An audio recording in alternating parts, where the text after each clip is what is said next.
I'm Gabriella, and welcome to Digital Spy.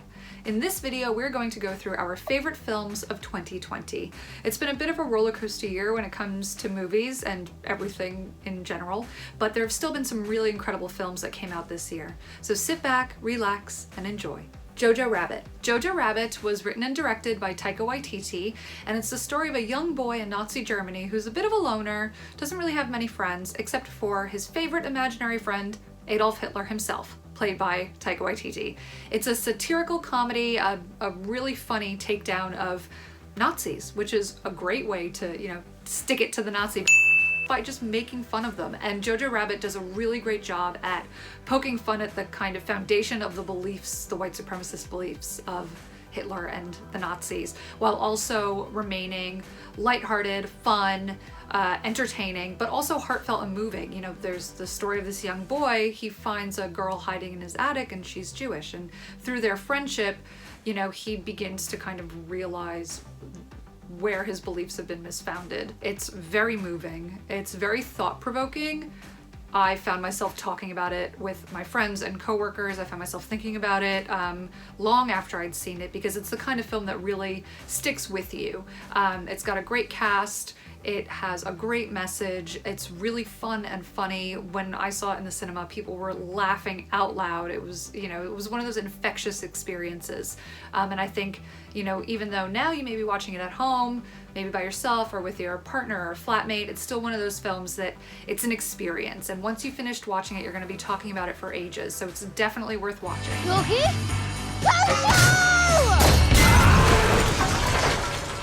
Oh, God. 1917. 1917 is an award-winning film set during the First World War, in which two young soldiers are tasked with the job of crossing no man's land to reach another platoon, to tell them that the mission they're about to go on, which they think is going to be a rip-roaring success, is actually a German trap. The film is so moving, tear-jerking. I mean, it is really a beautiful piece of filmmaking. It was done so that it looks like one continuous shot, which just immerses you so much in the moments and in the heads of these two young men. And it's harrowing, but it's not melodramatic. I feel like I'm gonna say the word moving about probably more than 20 times, given there's 20 films in this list, but that's what makes it so beautiful, is that it's not just jingoistic or heroism, where it's like in the vein of almost a superhero movie of like, oh, we've got to defeat the bad guys. It doesn't have any of that. It's just about these two young men who will do whatever it takes to get this message across, and it's beautiful and just unbelievable. It leaves you speechless.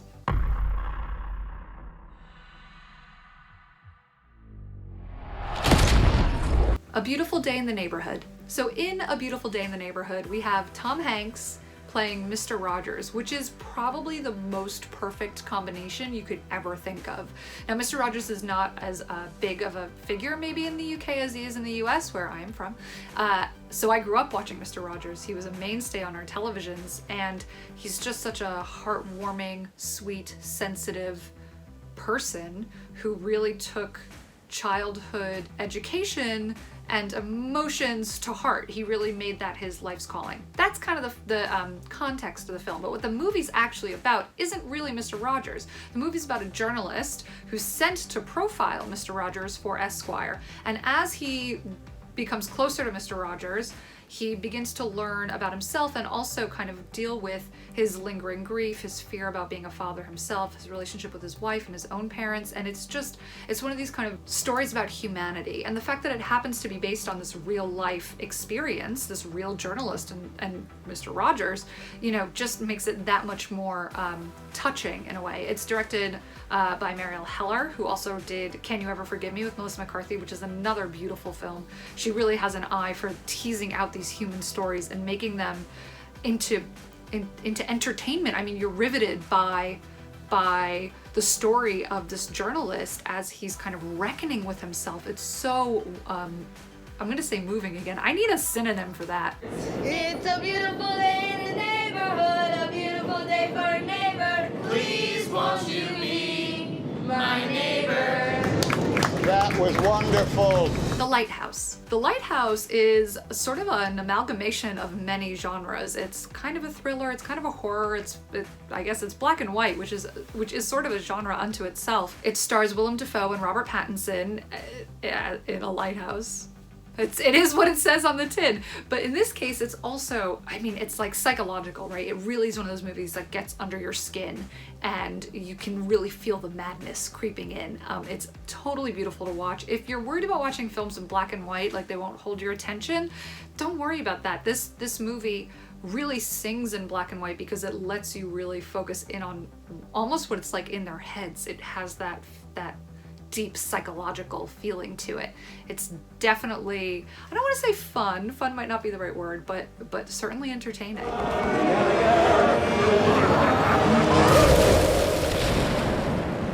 Birds of Prey and the Fantabulous Emancipation of One Harley Quinn. So Birds of Prey came out what literally feels like a lifetime ago. I feel like I've been talking about this movie for ages. I really liked Birds of Prey.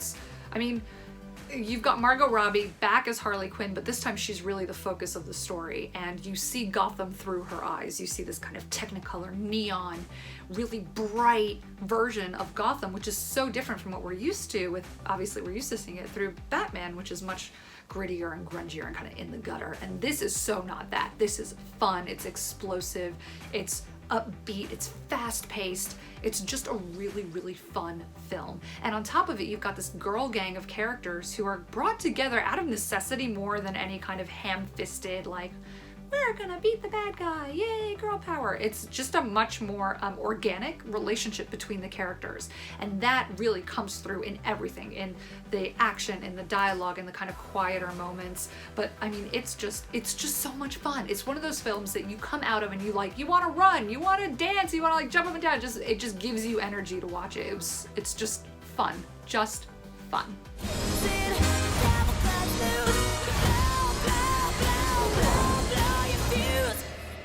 Parasite.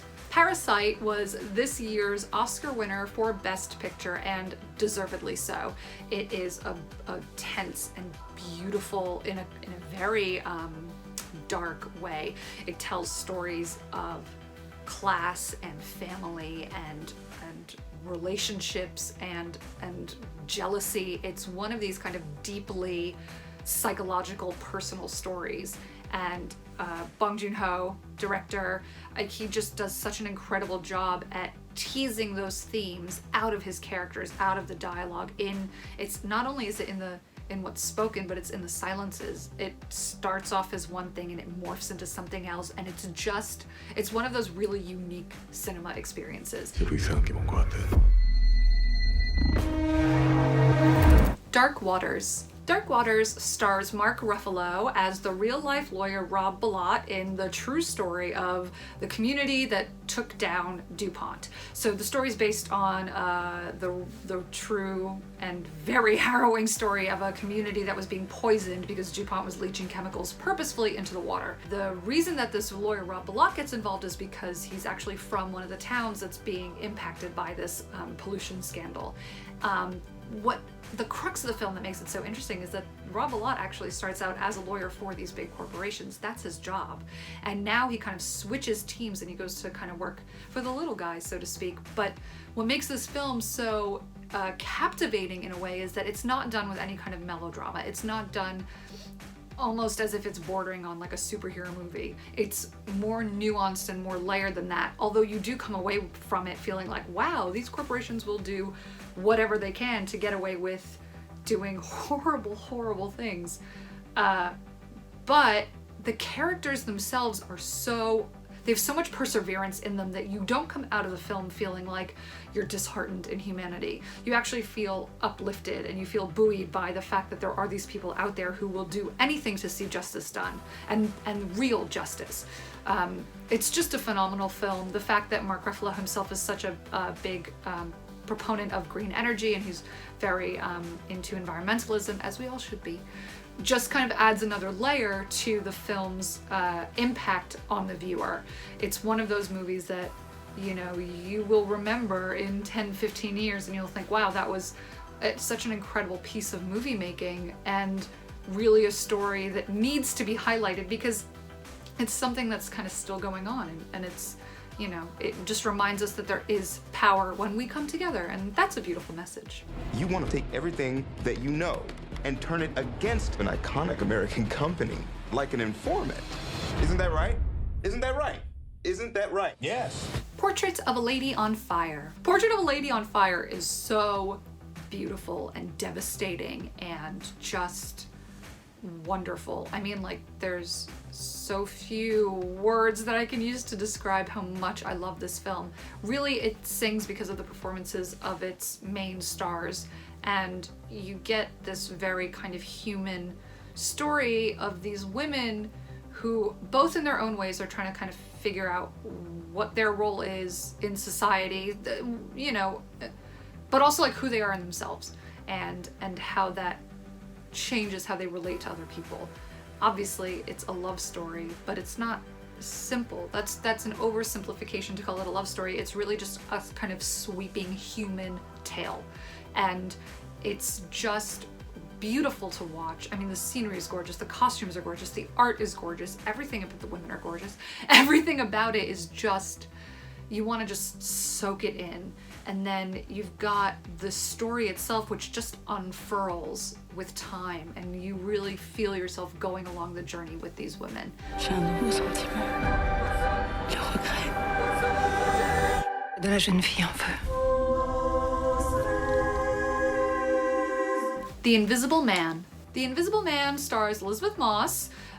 It is one of these films that is just, it's more than a horror. I mean, it's scary, that is for sure, but it is a story whose themes are more universal than just, oh, I'm afraid, right? A lot of horror films, and this is not me slating the genre at all. Horror movies can be so much fun, right? And they can really be scary.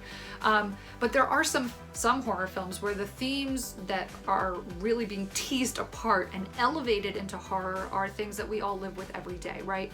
And in the case of The Invisible Man, you have a woman who's escaped a domestic violence situation and then has to live with that trauma and live with that fear. Now, obviously, in the case of The Invisible Man, it's made tangible through Oliver Jackson Cohen playing the husband. So you have that's the horror element of it. The performances are incredible. Elizabeth Moss is a joy to watch. She really, she plays that kind of, there's a spontaneity and unpredictability in the way that she plays her roles. That's so key to that character and the story, and so you never get bored watching it, and you're never kind of just waiting for the next thing to happen. You are on that journey with her.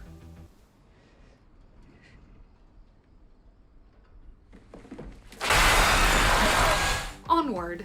Onward is a Pixar film with Chris Pratt and Tom Holland, who play brothers who use a magical spell to bring their deceased father back for one day, but the spell goes awry, and the resulting story is that they have to fix the situation that they've created for themselves. But really what the film is about is this kind of brotherly love, dealing with grief and loss. And one of the things that Pixar movies in general do really well with is exploring these kind of darker, deeper, sadder themes in humorous and family-friendly ways. And Onward is certainly one of those films that manages to strike that balance really well.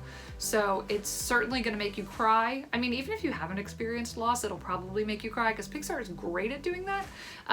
But it will also make you laugh, and it'll make you feel closer to your friends or your siblings or your parents, and I think that's what makes it so special.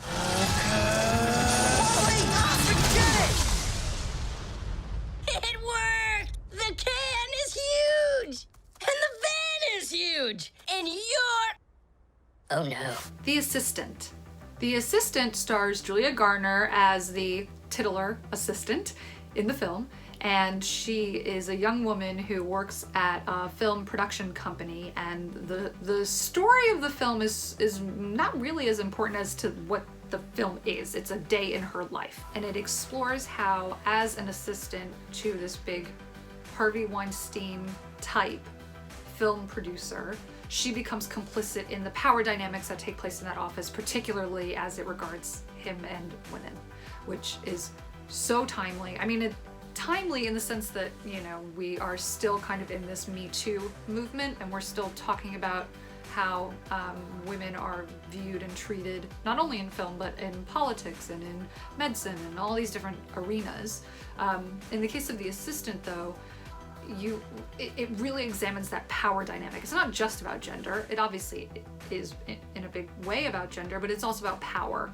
And this film does such a good job at just kind of opening that up so you can kind of look in, and then it lets you make the judgment, right? It's not telling you what's right or wrong. It's not telling you what you should feel or think. It's just letting you into this woman's a day in her life and letting you walk in her shoes, right? And that's what great cinema does, is it allows us to experience things that we wouldn't experience ourselves otherwise.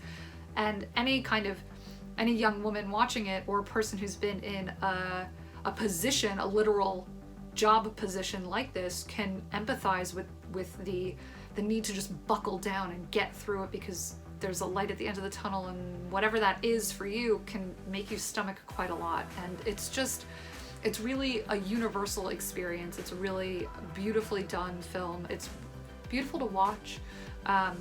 And it's just one of those movies that you could watch with your mom, or you could watch with your partner, and it'll be a conversation starter.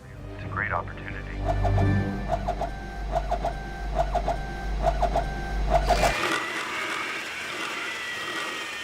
Da 5 Bloods. Spike Lee's Netflix film Da 5 Bloods tells the story of a group of African-American vets who return to Vietnam to rescue or reclaim the body of one of their fallen soldiers, but also to find some hidden gold.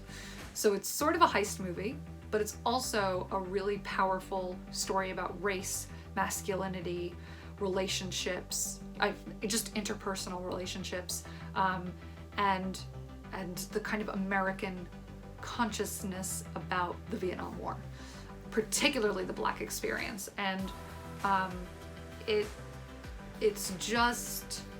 it's one of those films that sucks you in from the beginning. So you start and you're in it, and you're invested in the characters. Now we know that Chadwick Boseman was ill with colon cancer while he was filming this. That adds another layer of emotion when you're watching this film. It could make it hard for some people to watch, but I think it's one of those movies that if you treasure his work as an actor, this is one of those films that's just going to kind of open up. And we know he was a phenomenal actor, right? It just is another thing to add to that catalog of things that show his versatility as an actor. Entertaining is maybe not the right word. Certainly it is. All films have to be entertaining to a certain degree. It's thought-provoking and it's impactful. We've been dying for this country from the very get. Now the time has come. There are things to real. We give this goal Has come today. to our people. Tenet. So while Tenet may not be Christopher Nolan's best film, I guess that's up to you to decide, it's certainly one of the best films of the year. In part because it was like one of the only films in cinemas since COVID. It's just like, it's been a crazy experience. Tenet had so much riding on it. It's a beautiful film. I mean, literally just to watch it is just an experience. I mean, seeing it in a big screen, which unfortunately I'm not sure many people were able to do, it's one of those things where I'm sure once things open up and we've kind of gotten hopefully back to a place in which we can all gather again, that this film will be back on big screens, because it is so incredible to watch. The cinematography, the action, the score is just the way that it plays with time. And that's what Tenet is about, right? Is playing with time. The plot and the characters, like the story itself, they're kind of secondary to the visuals and sonic feat that this is. I mean, it's such a feat of filmmaking. And if you're really into filmmaking and you're into Christopher Nolan, you're gonna love it because it has all of those things. If you want a deeper story, you might find yourself a bit frustrated, but I think on balance, it is one of the standout films of 2020 because of the technical work that went into it. It's just beyond anything else really that's out there. Tenet. It'll open the right doors, some of the wrong ones too.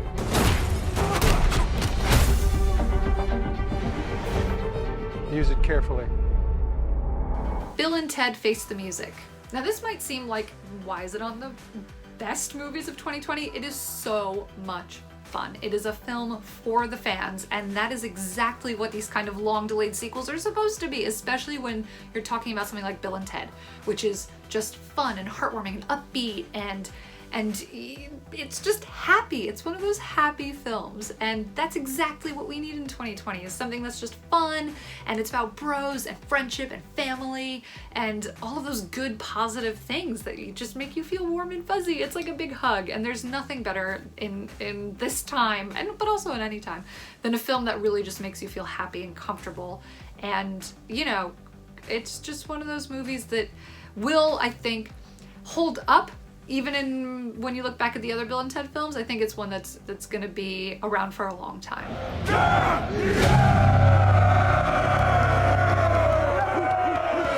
No way! How'd you like our song? It's a little on the dark side, but you know, that's cool. Mulan. So Mulan is, for me, certainly one of the best films of the year. I think the new Mulan movie is not a remake of the Disney animated film. It's a retelling of the Ballad of Mulan. So if you're going into it expecting it to be similar in tone to the animated movie, you're going to be disappointed, because it's not. It's not a comedy. It's not, you know, there's no songs, there's no talking dragon. It hasn't got that element of fantasy in the same way that animated films have, but it still has that rich wonderment to it. And it is a more serious film, but it's still approachable, it's still accessible, it's still family friendly for sure. What I loved about it was that it really lets the story of Mulan unfold. It really puts that focus on her story, on her journey, on her understanding who she is and where her power comes from and what she can do with that power. There are definitely moments that I think Disney films, but films in general, you know, benefit from having authentic voices behind the camera. And in the case of Mulan, it's a Disney film, so they're gonna flatten out a lot of the more kind of nuanced themes, because it is Disney, right? So you have to kind of come back to that more binary experience, good, evil, black, white, you know, that kind of thing. As a result, you get a flattening of themes like loyalty and responsibility to your family and gender roles. It's a little flat. But I think what is made up for is the fact that Mulan is such an interesting and well-rounded character in and of herself, and throughout the story she goes on a journey, and you can chart that journey and you can go on it with her, and I think that's what makes it so moving, and that's what makes it so touching for people. I think anyone, young boys, young girls, seeing this film will see in it something to aspire to. That, you know, just because someone says you can't doesn't mean that you have to take them at their word. You know, people, we can do whatever we kind of want if we set our mind to it and we're willing to work. I think it's just it's one of those stories that has a really good message. I'm Hua Mulan. I will bring honor to us all. Rocks. Rocks is one of the best movies of the year, obviously. It's a British film, and it's one of the stellar ones from this year. It's a story that isn't often told. It's a story about young teenage girls, right? And predominantly that's, and also young women of color. And those are places where maybe stories aren't as prevalently told. It's about these young women, young girls, teenage girls, saving themselves and empowering each other and working to prevent something bad from happening. In the case of Rocks, it's that this young girl, whose nickname is Rocks, her mother leaves her alone to care for her younger brother, and she doesn't want family services to come in and put them into care or separate them. So it's about these young women banding together to support each other and to keep themselves together, and it's one of those movies that makes you excited for cinema because the acting is so great, and you've got these young girls in it who are just so talented and so powerful in their performances, and it really makes you excited about all of the films that can be told and will be told. And that, I think, is one of the things that, you know, you come away from it and you think, wow, like that was so moving. It makes you look forward to getting more from them, and I think that's really exciting.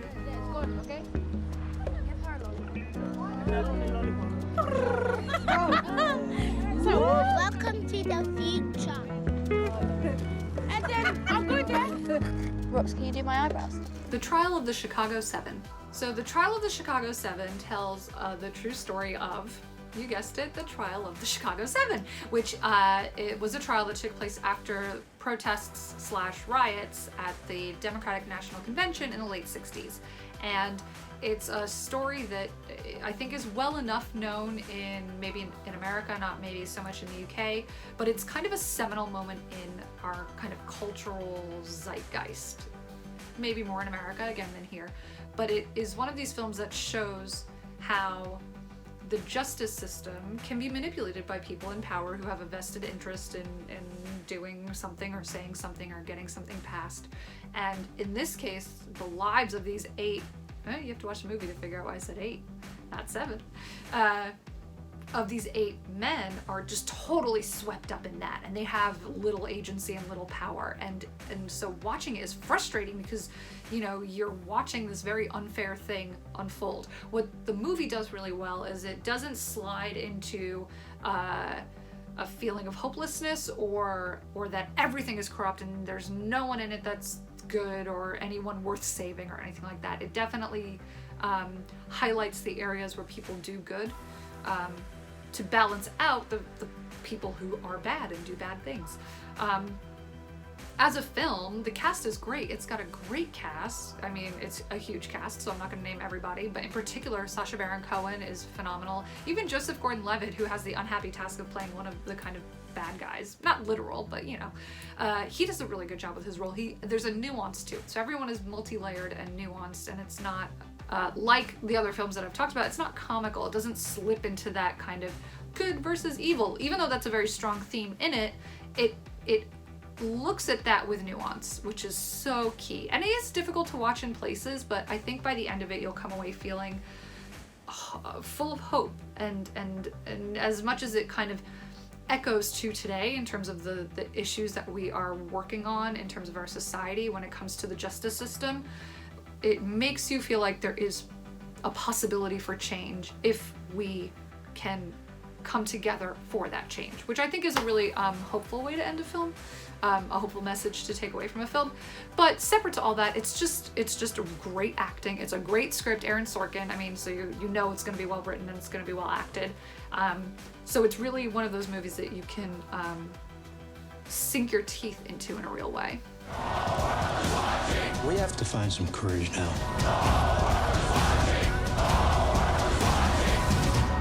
How much is it worth to you? What's your price? To call off the revolution? My life. Saint Maud. So Saint Maud is another horror on our list, and like the other horrors that we've mentioned and one we have coming up, it's one of these films that allows very kind of real-world themes to be elevated into a place of the horror genre. So in the case of Saint Maud, you have a nurse who comes to live with an elderly woman, but really what it's about is it's about mortality and faith and power. And those things are something that we all experience, right? We all have brushes with our own mortality or with the mortality of our loved ones. And whether you believe in God or you have a religion or not, we all have encounters with what it means to be spiritual, whether it means that you're totally not spiritual or you really are engaged in it. These are just part of human nature, right? And so what Saint Maud does is it takes all those things and just ups the ante, and it turns everything up, and it makes it's that creepy, crawly insidiousness that makes your skin crawl, but in a way that you come away from it going, oh. It's like a roller coaster in that sense of like there's an unpredictability about it and you never know what's going to come next. And I think that is what makes Saint Maud a cut above some of the other horror films that we've seen this year. I have a responsibility. Oh, yes, of course. This is life and death on another level.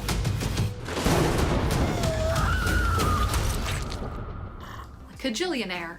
So Kajillionaire stars Evan Rachel Wood in what I think is a career best performance, and I really like Evan Rachel Wood, so I've seen a lot of Evan Rachel Wood movies, and I loved Kajillionaire. She is so totally enmeshed in the character that she plays in this film about this young woman named Old Dolio, that is her name, who is a con artist basically, and she runs these cons with her parents, but they're kind of like deadbeat con artists. They're not very good. They don't really make a lot of money.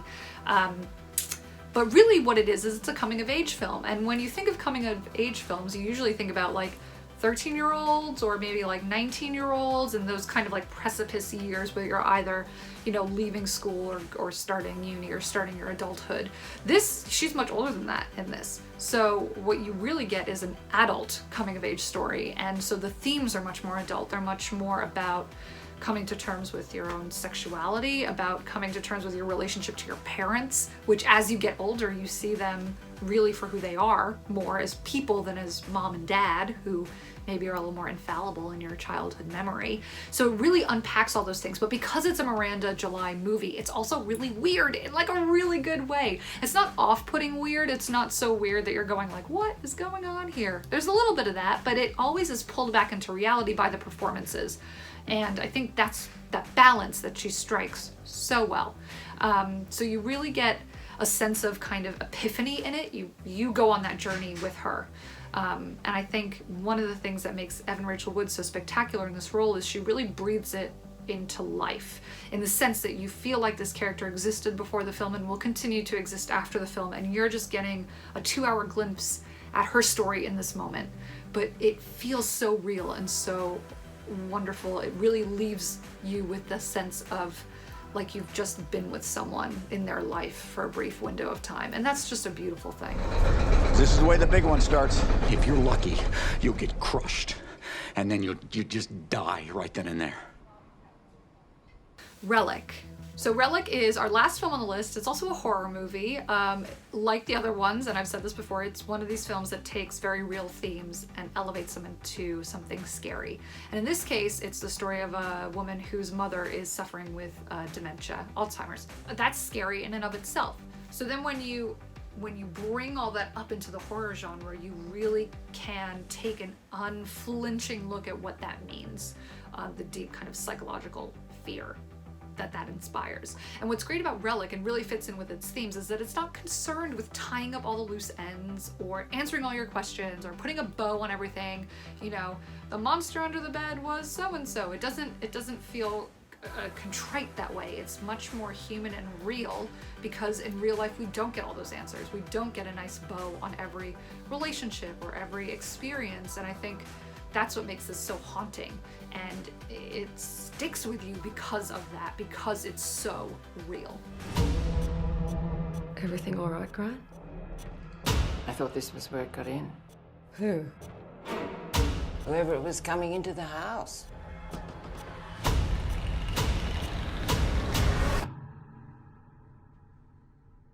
Mum, what is it? It's here.